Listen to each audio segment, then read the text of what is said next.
So hello guys, welcome to this video. In this video मैं आपको एक loader बनाना सिखाऊंगा यूजिंग HTML और CSS यूज करते हुए। अगर आपको पता ना हो लोडर क्या होता है, तो लोडर आपने अगर किसी वेबसाइट पे देखा होगा कि एक गोल गोल सा बफरिंग बनी हुई आती है।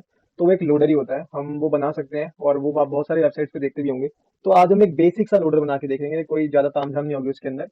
तो फॉर डैट अब मुझके लिए शुरू करते हैं। सबसे पहले मैं एक HTML की टेम्पलेट बना देता हूँ एंड इसके अंदर मैं एक क्लास ले लेता हूँ, suppose dot loader, that's it.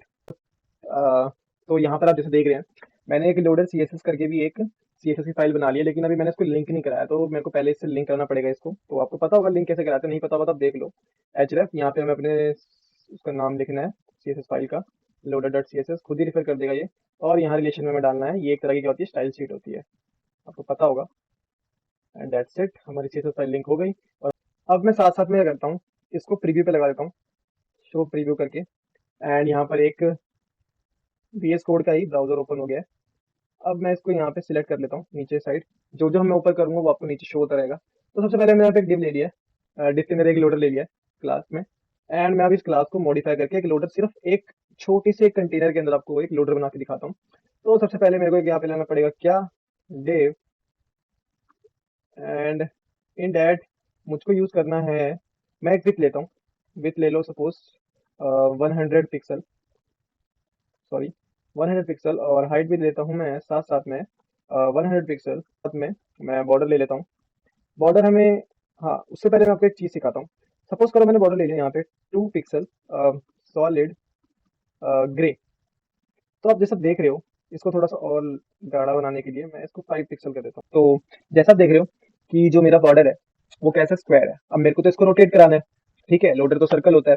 अब मैं इसको रोटेट कराऊंगा और अगर मैं इसको एक सिमिलर कलर दे दूंगा तो मुझे पता ही नहीं चलेगा कि वो रोटेट हो रहा है या नहीं हो रहा है। पहले मैं आपको ये करके दिखाता हूँ। तो मैं बॉर्डर रेडियस इससे पहले लेता हूँ, यहाँ पे मैं लिखता हूँ बॉर्डर रेडियस, यहाँ पे मैं लिखता हूँ 50%, क्योंकि 50% क्या हो जाएगा, सर्कल हो जाएगा। सही, जाहिर सी बात है, हम रेडियस को अगर 50% से घटा देंगे तो क्या बन जाएगा, सर्कल बन जाता है। तो 50% करते क्या बन जाएगा, सर्कल। अब मैं इसको रोटेट भी करा दूंगा तो मुझे तो पता चलेगा ही नहीं कि ये रोटेट हो रहा है, क्योंकि सारी तरफ से ग्रे है। तो उसके लिए मुझे कुछ अलग करना पड़ेगा। उसके लिए मैं क्या करता हूँ, बॉर्डर देता हूँ टॉप से, टॉप से दे देता हूँ 5 पिक्सल और इसको चेंज करके कर देता हूँ ब्लैक, ठीक है, दैट्स इट। अब मैं इसी को नीचे कॉपी कर लेता हूँ और यहाँ पे इसको देता हूँ बॉटम। अब मैंने जैसे इसको ही बॉटम दिया होगा, अब क्या होगा, हमारा काम पूरा बन गया है। लेकिन इसको मेरे को कलर देना पड़ेगा क्या, रेड। बॉटम से हटाकर इसको मेरे को देना पड़ेगा बॉटम। एंड अब आप देखोगे क्या हो रहा है कि मेरा सारा ही कलर कैसा हो गया, रेड हो गया। तो ऐसा CSS में क्यों होता है, क्योंकि CSS में सबसे ज्यादा प्रायोरिटी मिली जाती है आपकी लास्ट लाइन को। तो हमारी लास्ट लाइन में क्या कह रहा है, ब्लैक। तो पहले सबसे पहले जो ऊपर वाली लाइन है उसने क्या कर दिया, ब्लैक कर दिया बॉर्डर को। अब जो नीचे वाली लाइन होगी उसने पूरे को रेड कर दिया, दैट्स इट। तो उसके लिए मुझे क्या करना पड़ेगा, इसको ऊपर करना पड़ेगा, हमारा काम हो गया। तो वी आर डन। अब हमें इस लोडर को क्या करना है, रोटेट कराना है, सिंपल सी बात है। उसके लिए मैं क्या करूंगा, हम की फ्रेम का यूज करेंगे। आई होप आपको की फ्रेम्स पता होंगे क्या होती है। की फ्रेम्स आइडेंटिफायर्स, एक तरह से एनिमेशन जो होते हैं यूज करते हैं। अब आइडेंटिफायर मान लो मैं नाम देता हूँ लोडर, लोडर ही नाम दे दिया, ठीक है। इसमें मैं लिखता हूँ from transform, transform rotate. Rotate में मैं कर देता हूँ क्या, 0 डिग्री, क्योंकि ये 0 डिग्री से ही रोटेट होना शुरू होगा। टू, यहाँ पे 2 कर दूंगा क्या, transform rotate, rotate and that's it. अब यहाँ पे कर दूंगा क्या, 180 डिग्री, सिंपल। अब ये हमारा डन हो गया। लेकिन अभी मूव नहीं करें क्योंकि हमें अभी ये एक क्या है, एग्जिस्ट एक टेम्पलेट है, हमें इसको पास भी कराना पड़ेगा इसके अंदर। मैं यहाँ पे लिखता हूँ एनिमेशन, तो मेरे को यहाँ पर एक बना के खुद ही दे देता है ये, जो जो मेरे को पैटर्न में लिखना है। एनिमेशन में सबसे पहले मैं नाम लिखूंगा, जो मैंने क्या दे रखा है नीचे, लोडर। ड्यूरेशन सपोज कर लो मैं इसको देता हूँ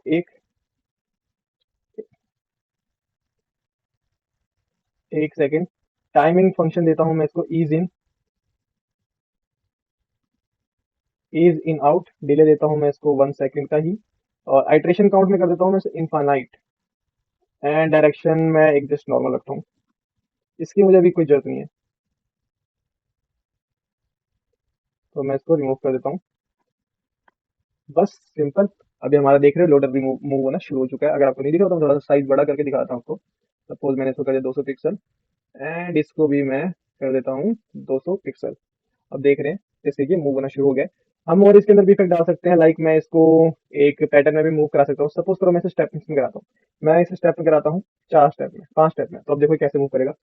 1 2 3 4 5। सपोज करो मैं इसको कराता हूँ 4 सेकंड में, 1 2 3 4, और इसको थोड़ा सा टाइम और देता हूँ। इसको पोस्ट कर लो 2 सेकंड कर देता हूँ मैं। अब देखो कैसे मूव करेगा 4 सेकंड में, 1 2 3 4, 1 2 3 4। तो I hope you like this video and subscribe my channel. So thank you.